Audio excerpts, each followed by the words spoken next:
Shri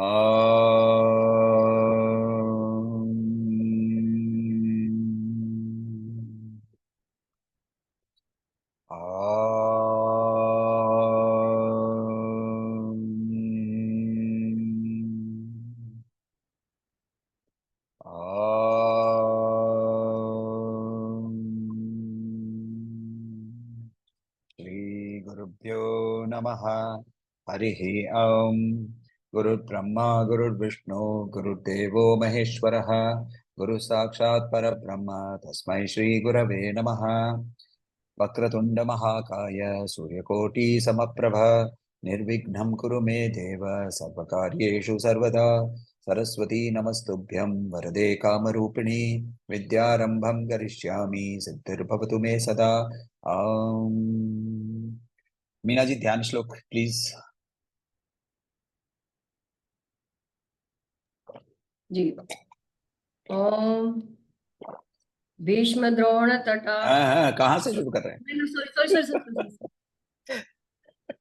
ओम पार्थाय भगवताम नारायणेन स्वयं व्यासेन ग्रथितां पुराणमुनिना मध्ये महाभारतम् अद्वैतामृतवर्षिणी भगवतीम् अष्टादशाध्यायिनीम् अम्ब त्वामनुसन्दधामि भगवद्गीते भवद्वेषिणीम् नमोऽस्तु ते व्यासविशाल बुद्धे फुल्लारविन्दाय तपत्रनेत्र येन त्वया भारतैलपूर्णप्रज्वालितो ज्ञानमयः प्रदीपः प्रपन्नपारिजाताय स्तोत्रवेत्रैकपाणये ज्ञानमुद्राय कृष्णाय गीतामृतदुहे नमः। सर्वोपनिषदो गावो दुग्धा गोपालनन्दनः पार्थो वत्स सुधीर्भोक्ता दुग्धं गीतमहत् वसुदेवसुतं देवं कंसचाणूरमर्दनं देवकी परमानन्दं कृष्णं वन्दे जगद्गुरुम्।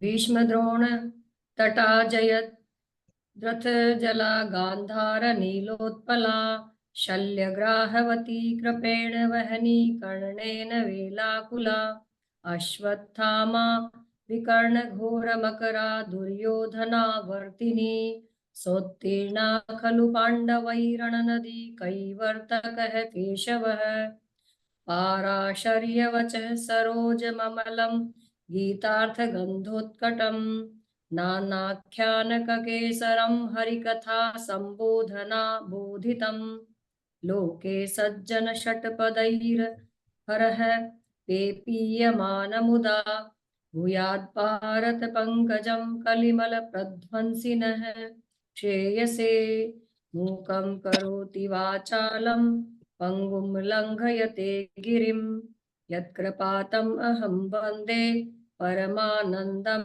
माधवं यं ब्रह्मा वरुणेन्द्र रुद्रमरुतः स्तुवन्ति दिव्यैः स्तवैः वेदैः साङ्गपदक्रमोपनिषदैः गायन्ति यं सामगाः ध्यानावस्थिततद्गतेन मनसा पश्यन्ति यं योगिनो यस्यान्तं न विदुः सुरासुरगणा देवाय तस्मै नमः।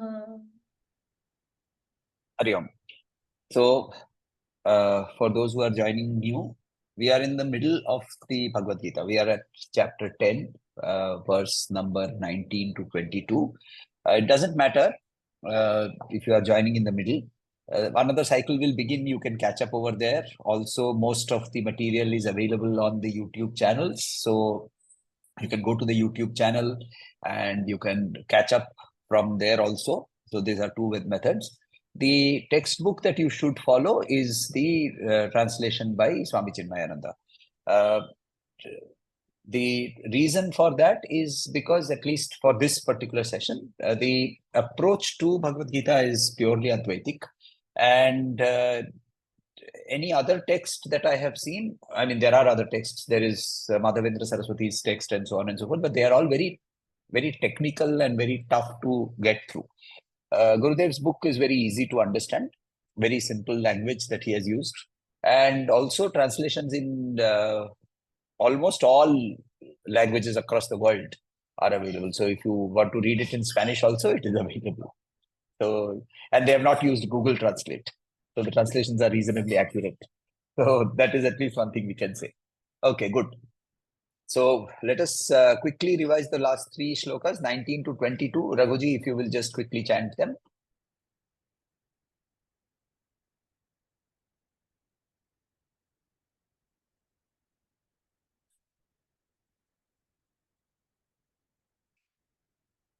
Chapter 19, you are on mute.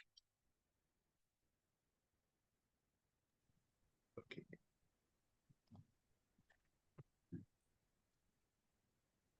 Shri Bhagavanuvacha Antate Kathayishyami Divya Hyatma Vibhutayah Pradhanyatah Kuru Shrestha Nastyanto Vistarasya Me. None of you are revising. Very, very clear. Ahamatma Gudakesha Sarvabhutashaya Sthitah Ahamadischa Madhyam Cha Bhutanam Anta Eva Cha Adityanamaham Vishnur Jyotisham Ravi Ramshuman Marichir Maruta Nakshatranamaham Shashi. So we will first start. We went up to 22, no? Okay, please go ahead. Vedanam Samavedosmi Devanamasmi Vasavaha Indriyanam Manaschasmi Bhutanamasmi Chetana. Sir, actually, I had just downloaded the Gurudev's translation, and I was reading that. That's why I joined late. I completely forgot the time passed. Okay. So Vibhuti Yoga. Now, last session in Aparokshanubhuti also, and in other sessions, I have been saying this. Vibhuti means glory. Brahman has no glory. Brahman has no attributes. So how can it have glory? That which exists, that which is conscious, that which is Ananda. Full stop. So when do you get glory? When can I attribute glory? Only when Maya is attached to Brahman is their glory. For example, we have used the analogy in many times. So I will repeat this analogy. Everybody understands this one. Let us take a wave. Now there are multitude types of waves, right? Small wave, big wave, ripple, tsunami, all waves, all on the surface of the ocean. They are only rising and falling from the ocean. This wave initially believes, oh, I am the big tsunami. And then it vanishes into the ocean. The small ripple thinks, oh, I am only such a small thing. It also vanishes into the ocean. Each of them does their work, vanishes. At some point of time, the wave realizes that I am rising and falling. Similarly, there are other waves which are rising and falling. So there is a instant awakening that happens and says, oh, there are other beings similar to me. This awakening is called Jiva Bodha. Oh, there are Jivas. I am also a Jiva. When we come to that consciousness and we are aware of the fact that all the Jivas are arising from the same water and going back into the same water called the ocean, and that ocean is huge and vast and it is far bigger than me, the small ripple or the small big tsunami. It is far, far bigger than each one of us. Then you have what is called Ishvara Bodha.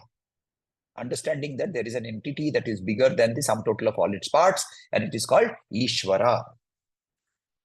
But what is water? What is the wave and the ocean made up of? It is made up of water. Now, water in its essential sense, H2O, is attributeless.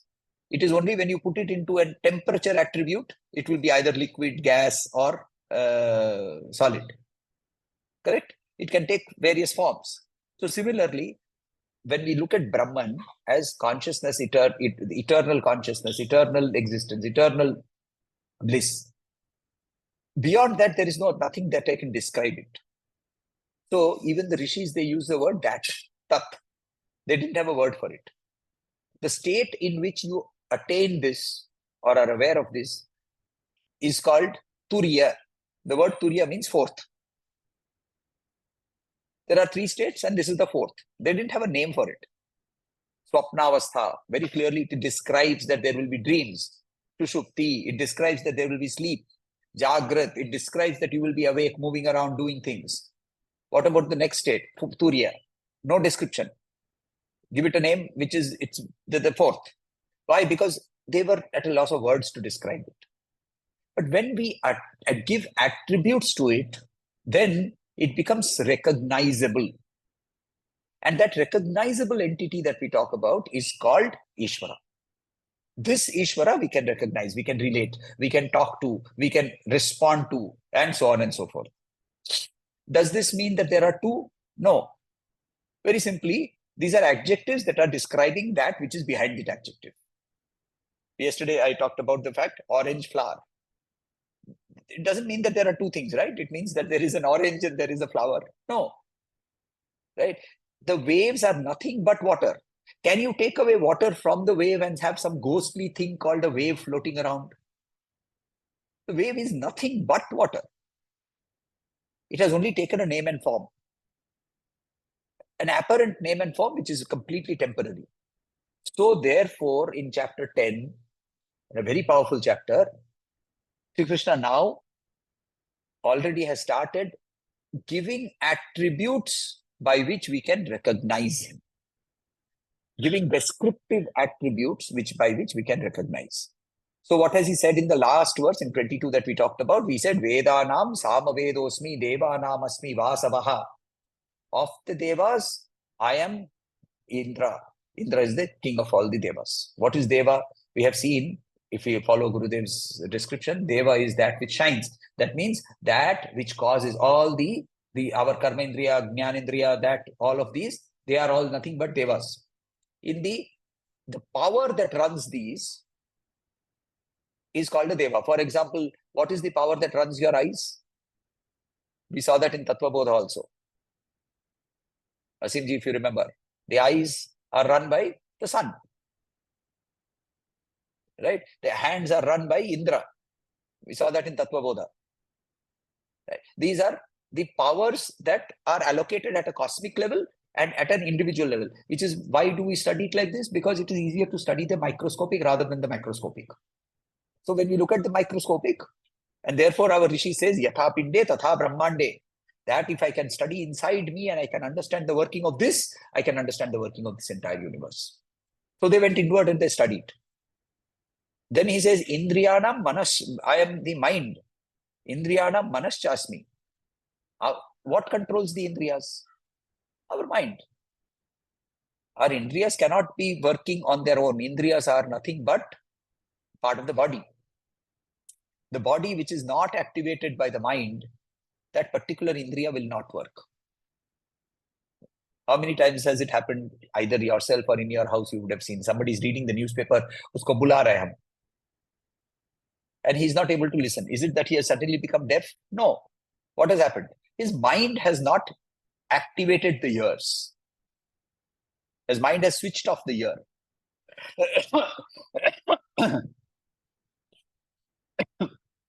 So that switching off, controlling.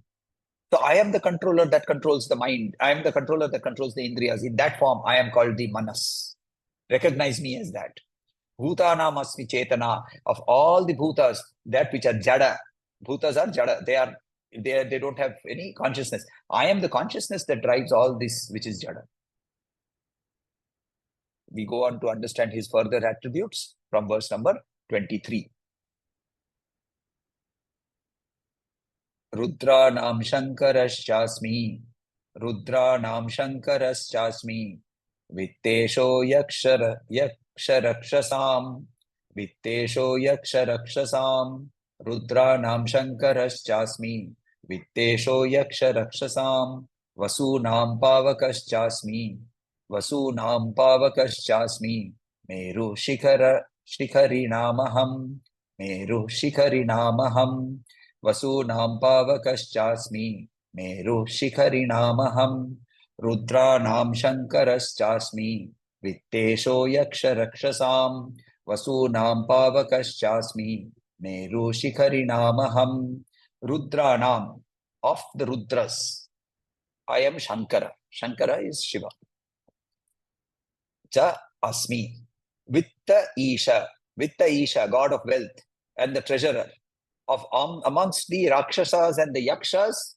Rakshasas and Yakshas are related. Rakshasas and Yakshas come from the same root of origin in the mythology. So here he uses them both and says, I am Vittesha. Vittesha is the name of Kubera. So I am Kuber amongst the Yakshas and the Rakshasas. Then he says, Vittesha, Yaksha Rakshasam, Vasunam. Now there are 8 Vasus. I will explain each one of them later. Of the 8 Vasus, I am Agni. Pavaka. Pavaka is Agni. Pavakaschasmi. And of all the Shikharinam, amongst the mountains of those peaks, amongst the peaks, Shikhara means peaks. Shikharinam, Meru Aham. I am Meru. Meru Shikharinam Aham. Of all the peaks, I am the Mount Meru. Now, Rudras, there are the 11 forms of Rudra. Rudra takes 11 forms. Hara, Bahurupa, Triambaka, Parajita, Vrishakapi, Shankara, Kapardi, Raivata, Vrigavyadha, Sharva and Kapali. In the Puranas, we find these are the various names of Rudra. Of these Rudras, the chief of all these Rudras is a Rudra called Shankara. So, Hara, Bahurupa, Triambaka, Aparajita, these are all names given to Shiva in various forms. Then Yakshas, Yaksha and Raksha are 2 who were born out of Brahma. Yaksha, the word Yaksha actually means I shall eat. And Raksha means I shall protect. So, I shall eat and I shall protect. This is what is human nature, isn't it? Eating, protecting, right? Acquiring and holding on to. Who is the leader of them? Is called a person called Kubera. Kubera is typically a lot of people mistake him as the god of wealth. He's not the god of wealth. He's the controller of wealth. Right? He's not the owner of wealth. The god of wealth is actually Lakshmi.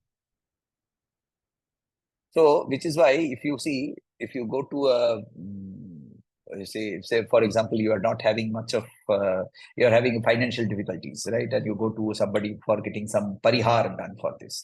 So, parihar mein kya bolenge? They will say, aap Lakshmi Kuber Havan kijiye.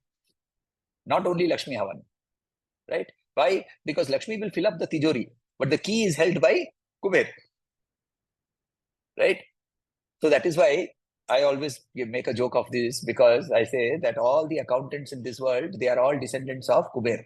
So they will say, please bring the voucher in triplicate, have it authorized by Vishnu, has Lakshmi given permission, who is the manager who has certified, only then I will release the wealth. So you have to propitiate Kuber also.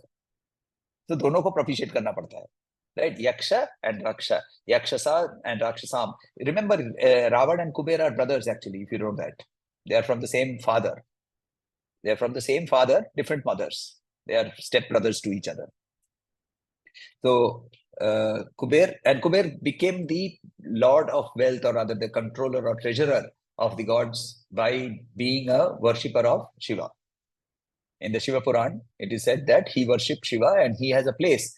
His place is in the north side of Kailash. The northern face of Kailash is where he sits. So the northern direction is also the direction of Kuber.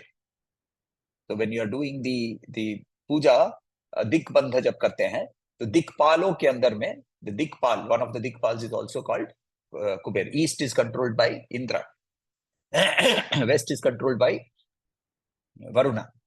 South is controlled by Yama, and north is controlled by Kubera.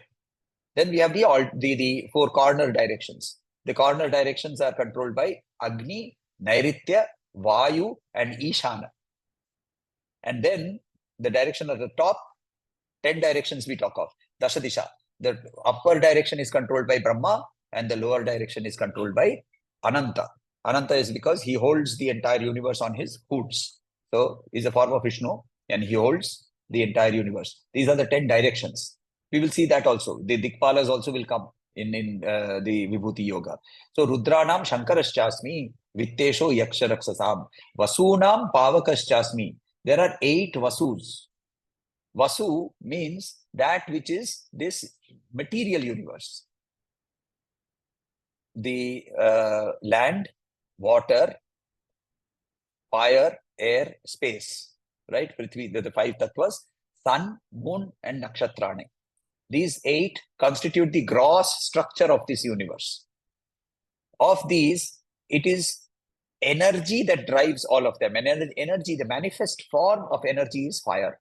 Hence, Sri Krishna says, that is my special manifestation. I am fire. Vasus have an interesting position also. Interesting backstory or another story that I can tell you about the Vasus. So chapter 10 is a story chapter. It's a lovely chapter because I love the story associations that go with it. So the Ashtavasus, in their physical forms, they were moving around and they suddenly went to Vashishta's ashram and they found Kamadhenu over there. So then they made a plot and they said, we will steal Kamadhenu. Just to play a prank on the Rishi. So they stole her and they took her away. So when the Rishi came in, he is a Brahmagyani. He could see what has happened and immediately he made the 8 Vasus manifest in front of him. And he said, I am now cursing you that you will go and be born on earth and you will suffer like human beings. Immediately all of them said, no, we are not at fault. We are not at fault. That chap is fault. So 7 of them pointed to one. Exactly what happens in the corporate world, no? So immediately when something is successful, immediately everybody says, humne kiya. The moment it fails, immediately then somebody will point a finger. Oh, usne kiya. That is what they did. So they said, look, I have cursed you. I can't withdraw the curse. So what will happen is, these 7 of you will be born and die immediately. The 8th one, he will live a long life. But he will not, and he will have to live a longer human life. But he will have a glorious life. He will be remembered. Okay. So now these 8 of them, they went to Ganga. And they said, we refuse to be born out of any normal human being. So Ganga, please take a human form and be our mother. So Ganga said, okay, good. This is also an opportunity for me because I am also being cursed. Because while I was watching in the Devalok, I was sitting and watching in Indra Sabha, I did not observe the Rishis. Instead of them, I was observing the Rishis walked in, the Saptarshis walked in. And instead of standing up, I was actually having my eyes focused on a particular Gandharva who was very beautiful to look at. And I was just observing him. So the Rishis cursed me and said, you go down to earth and become a human being. So I also have to take a human form for some time.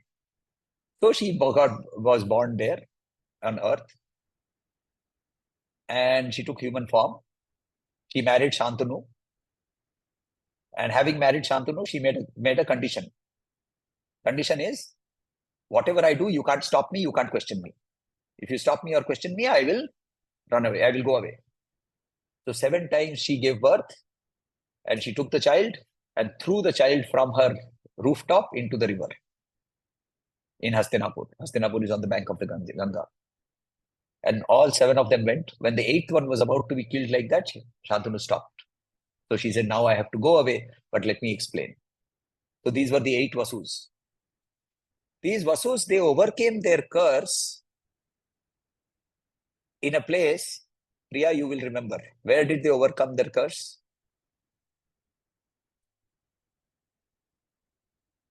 You're on mute. That Bhagirathi area, no? That source No, of the no. Ganga. No. What happened? Tatopanth journey, Vasudhara Falls. Right? Yes, yes. Vasudhara Falls, 4 kilometers away from the Badrinath temple, from Mana caves, from near Mana village. If you go from there, it Mana. will be it's a 4-kilometer trek. You go to a place called Vasudhara Falls. The falls fall from the top, but then they become a spray and they don't touch the ground. Beautiful falls, waterfalls. That is called Vasudhara Falls. That is where the Vasus did their tapasya to overcome their particular curse and get a benefit of being born on earth. Yes. Raghuji. Yeah, but where is that with respect to Hastinapur? Oh, so they went there to do their tapasya first. They used to move around all over the place. Oh, this is not after they have been thrown into the Ganges. No. This is before they were thrown into the Ganges. Okay. To get the ability to be cured of their curse, they had to go and do that tapasya. So they went and did their tapasya over there. So Vasunam, I am fire, right? Vasunam, Pavakaschasmi, Meru Shikharinam Aham. Of all the Merus, of all the Shikharas, I am Meru. What is Meru? So those who have gone to Kailash, you will realize what is Meru. The power, the energy of Meru over there. That is what we call Meru. The physical form of Meru. Meru is the pivot or the axis around which this entire universe rotates. Right? This ever-expanding universe, where is the center? Now, scientists are not able to find the center because it's an expanding in all directions. Everywhere you see, it is expanding. In our cosmology, we say, no, it is expanding. It will also contract. So the point from which it expands and it contracts, the Bindu, is called Meru. The Meru is the Bindu for the entire cosmos. Around this, the entire world is expanding and rotating. And it will then contract and come back into this Meru, from which again a new Big Bang will come, and so on and so forth. That is the oscillating universe theory that we in our Shastras we talk about. So that is this particular shloka. Then we come to verse number 24. Purodhasam cha mukhyam mam. Purodhasam cha mukhyam mam. Viddhi partha brihaspatim. Viddhi partha brihaspatim. Purodhasam cha mukhyam mam. Viddhi partha brihaspatim. Senani maham skandaha. Senani namaham skandaha. Sarasamasmi sagaraha. Sarasamasmi sagaraha. Senani namaham skandaha. Sarasamasmi sagaraha. Purodhasam cha mukhyam mam. Viddhi partha brihaspatim. Senani namaham skandaha. Sarasamasmi sagaraha. Purodhasam. So the dasa also comes from the word hita. So the cognitive meaning or the meaning is the same. The person who is looking at the hita of pura. Hita of pura means he who is looking for the benefit. You're breaking up. Purodhasam. The word purodhasam also means purohitam. He who is the hita of pura. He who is doing the works for the benefit of the town, of the nagar. Such a person is called a purohita or a purodhasa. So of the purodhasas, purodhasam cha mukhyam, I am the chief of them, know me to be Brihaspati. I am Brihaspati. I am Brihaspati, who is the chief of all the purohits. Chief of all the purohits. Now Shukracharya is known to be wiser. He is wiser. He is a poet. We will see Shukracharya also in the chapter 10, right? But he is not a purohit, because he works for the benefit of a limited group of people only. Only the asuras. Hence, he is never classified as a purohit.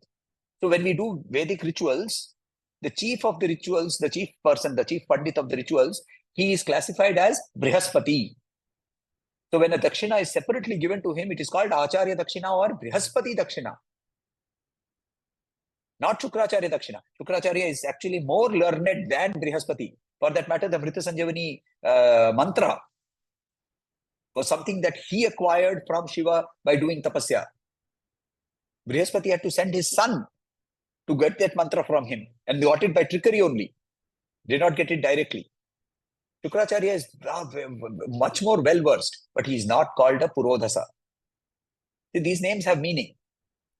So when you see somebody who is learned, how do we use this?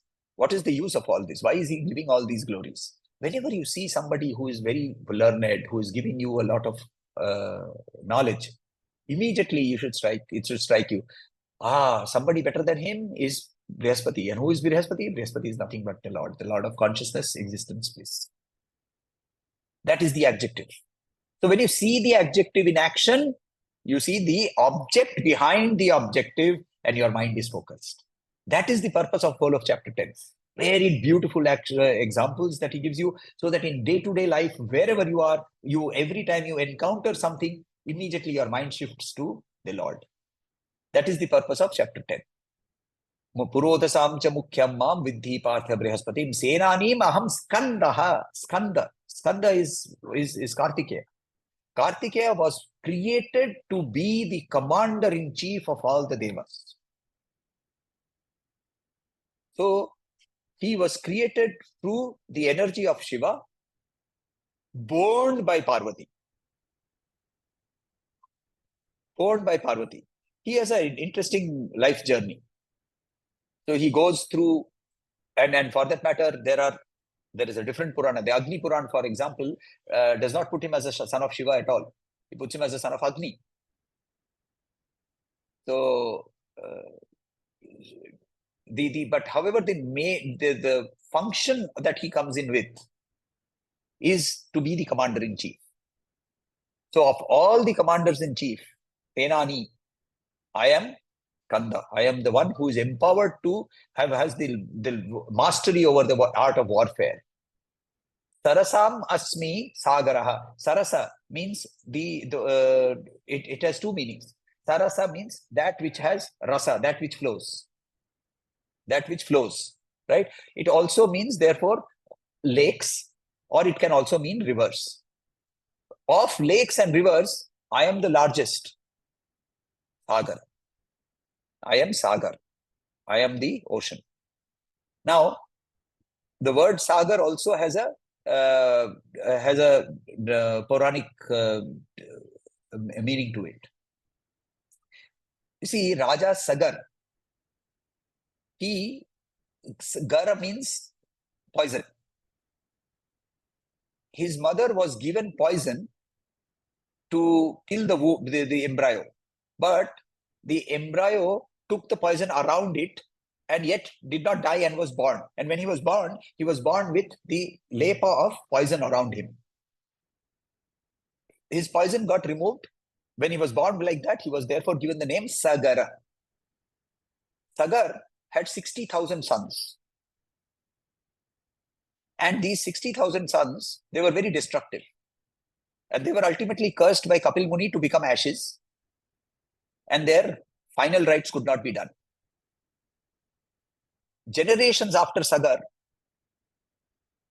Bhagirath came, downloaded Ganga from the Akasha, took Ganga to Patal Lok, and using Ganga water did tarpan to his ancestors, and they got moksha. Now, Ganga had another problem. Between Sagar being born and Bhagirath bringing Ganga down, another incident happened where Agastya Muni drank up the ocean. Agastya Muni drank up the ocean. Right? Now the Devas went and told Agastya Muni, okay, now that you have drank up the ocean, now refill it. He said, no, I can't. I've digested it. Agastya had a very wonderful power. He could digest anything. So he has digested the ocean.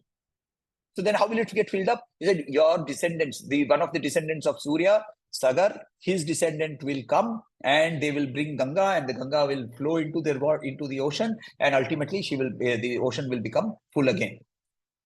Because a descendant of Sagar filled up the ocean, he is also called Sagar, right? From Sagar comes Sagar. From Vasudev comes Vasudev. Vasudev is the name of Krishna. His father's name is Vasudev. So Vasudev's son Vasudev. Similarly, Sagar comes from Sagar. Sagar, I am Sagar. I am that ocean, which is the reservoir of all, the biggest reservoir of all. Such a big reservoir that you can keep pouring water into it and it will never overflow. It will keep on absorbing water, but it never overflows. So whenever you next time you are anywhere near the sea and you see the beautiful sea in front of you, remember the infinite, remember the limitlessness of Ishvara. Last verse for today. Maharshinam briguraham, Maharshinam briguraham, giram asmekam aksharam, Maharshinam briguraham, giram aksharam, yajnanam japayajñosmi, Stavaranam Himalayah, Yajnanam Japayajñosmi, Stavaranam Himalayah, Maharshinam Briguraham, Giramasmekam Aksharam, Yajnanam Japayajñosmi, Stavaranam Himalayah. Maharshinam, amongst the great Rishis, I am Bhrigu. So, Bhrigu is an interesting person. He is the first astronomer. He is the first scientist. There are a lot of works of Bhrigu which are available. Yes, Raghuji, you have a question. Your hand is still up. Yeah. Again, I already shared that Manan with you. See, Arjuna tried to be smart. He has tried to ask him, say, you are realized, so describe Brahman to me. Tell me all the glories of Brahman, but you describe Brahman to me. Basically, he wants a shortcut to know Brahman. But what is Krishna doing? He is actually giving basically lakshanas. He's giving tatastha lakshana and swarupa lakshanas, but mostly tataksha lakshanas. Because it's not possible to describe Brahman. In language with a limited medium, he cannot describe. So he is telling, he's pointing among the best, that is, among all these people who are considered the best of the best, I am the best. Always look for the superlative. So everywhere, everything you observe around you, asking you to look for the superlative. So this is a very interesting chapter to just do manan on each of those examples. So that is the beauty of it. See, each example is an example that in our day-to-day life is something that we encounter and we can use to have manan on. So wonderful, Raghuji. So here he says Bhrigu Nam. Now Bhrigu is another very special in terms of the mythology also. There is a very interesting thing about Bhrigu. Bhrigu kicked Vishnu in the chest. Now, what happened is the Saptarshis were sitting and doing a yagya. And they said, who do we offer this to? Because you cannot offer it to Brahman. Brahman cannot come and take the offering. Brahman is existing already. I cannot say, Sachidanandaya Namaha Om Namah Swaha Idam Namama. I cannot say that. So if I cannot give it to Sachidananda, I cannot give it to Brahman, then which manifestation of Brahman should I give it to? So Bhrigu says that, okay, I will go. Now Bhrigu had an eye in his foot. He had an eye in his foot. So he could walk without his eyes, his physical eyes closed. And he would walk around. So his physical eyes was closed. He was in contemplation and he would walk around. He would not stumble. So he went to Kailash. So he went to Brahmalok, Satyalok. And Brahma and Saraswati were in deep conversation and they ignored him completely. So they ignored him so much that he got angry and he cursed Brahma. He said, you will not be worshipped in this world at all. So Brahma is not worshipped. Then he went to Kailash. So there what happened? Shiva and Parvati, they were in sexual union and they were enjoying themselves. Again, he was ignored. So he said, you are ignoring me because of the linga. Let your linga fall off and only your linga will be worshipped. So Shiva is worshipped in the form of linga. Then Bhrigu went to Vaikuntha. Now Vaikuntha, he was sleeping as usual. His wife is pressing his feet. By now, Bhrigu has got very irritated. He is being ignored by everybody. He went and got so angry that he went and he gave him a kick on the chest. Now, when he gave him a kick on the chest, Vajravaksha is the name of Vishnu. His chest is made of Vajra, diamond. Right? It is so hard. Vishnu caught his feet and started massaging it and said, you have kicked the Vajravaksha. Your feet would have got hurt. And he started pressing his feet. While pressing his feet, he popped out the eye, which was in the foot. The moment that eye left him, his ego went. And he realized that he had made a mistake in all the three places. And he immediately became penitent, repentant. But Vishnu says, no, don't worry. You kicked me. You are a devotee of mine. I will bear that mark on my chest permanently and I will give it a name. It is called Srivatsa. The mark of Bhrigu's foot on his chest is called Srivatsa. But Lakshmi got angry. Lakshmi, where does she live? She lives on the chest of Vishnu, right? Vishnu Vakshastalastitam. In Lakshmi Sahasrara Ashtotaram we see. So she stays in Vishnu's chest. Mujhe pair se chhuya hai. I am going. So she went off. So then began the story of Tirupati Balaji. So that's a separate story, right? But this is there in one of the Purans. So now, Bhrigu is very special. See, he has the ability to travel. He has written books on astronomy. He has written books on interdimensional movement, how to travel from one plane to other, and so on and so forth. He's got a lot of, Bhrigu Samhita is a lot of interesting reading. So, here he says, I am Maharshinam Bhriguraham.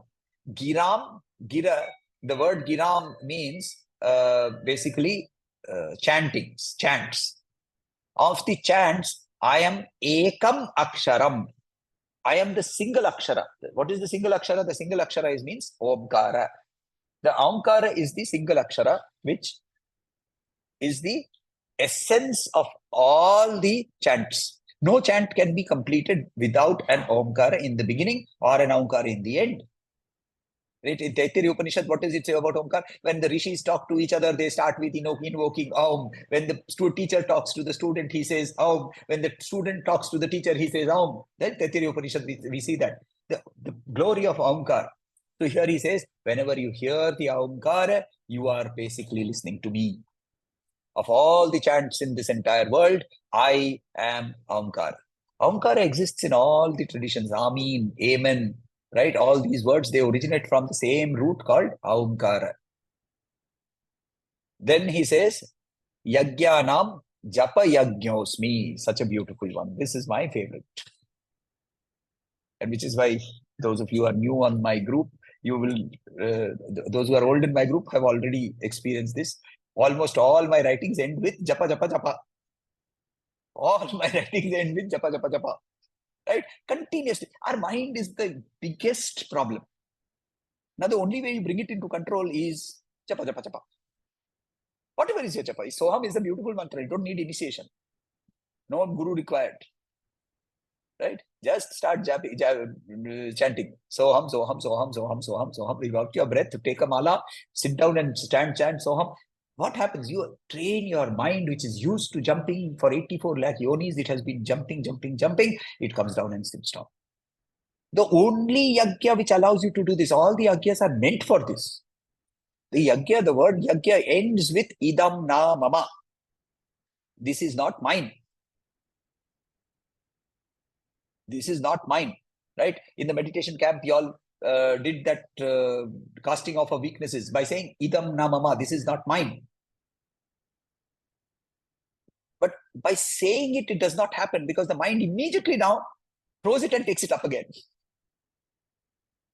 So how do you get rid of it? Only by stilling the mind. And how do you make the mind still? By doing japa. Forcing it.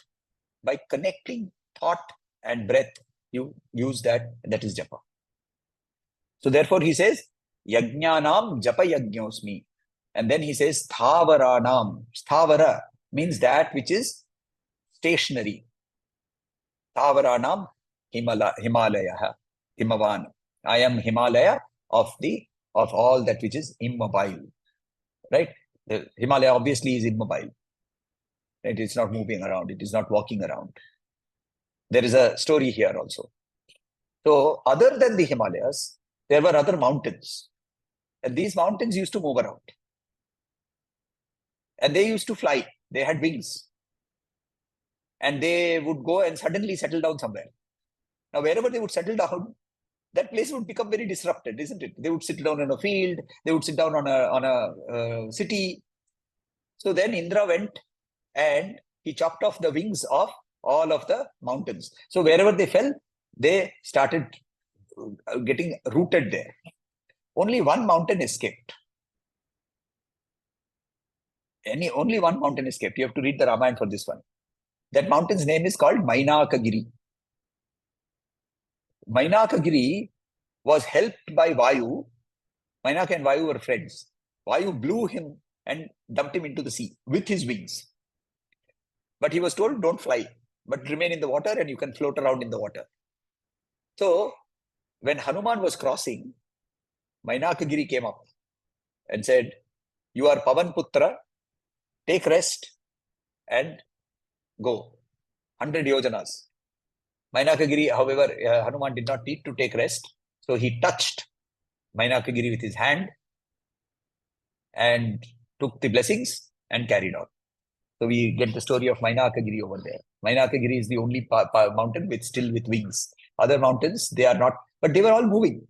The only one which never moved was Himalaya.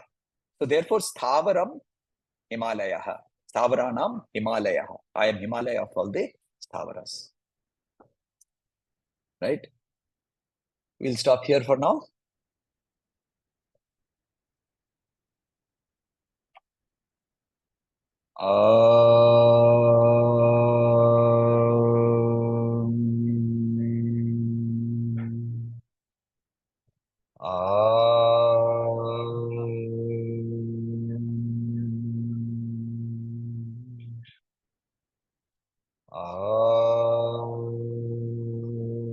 Shanti Shanti Shanti Harihi Om Shri Gurubhyo Namaha Harihi Om